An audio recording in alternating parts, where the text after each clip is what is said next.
નમસ્કાર દર્શક મિત્રો, સત્યમેવ જયતે લાઈવ ન્યૂઝમાં આપ સૌનું હાર્દિક સ્વાગત છે। વડોદરા શહેરના આજવા રોડ ઉપર આવેલી નવજીવન સોસાયટીમાં ઘાતક શસ્ત્રો સાથે ત્રાટકેલા લૂંટારુઓએ એક પરિવારને બાનમાં લઈ રોકડા સહિતની લૂંટ ચલાવી હતી। ગુનામાં નાસ્તા ફરતા એક આરોપીની કારેલીબાગ પોલીસે ધરપકડ કરી છે।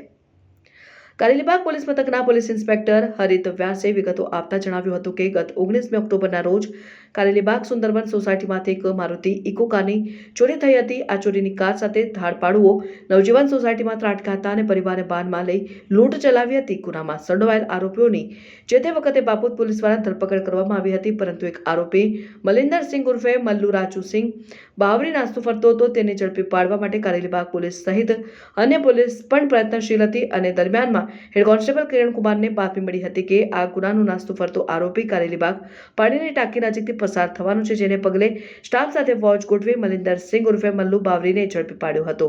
એકતાનગર ઝુંપડપટ્ટીમાં રહેતા મલિંદરસિંહ સામે કારેલીબાગ અને બાપોદ પોલીસ મથકે 2 ગુના નોંધાયેલા છે। અગાઉ આ આરોપી ગલફોડ ચોરી સહિતના 5 ગુનામાં પણ સંડોવાયેલો હતો।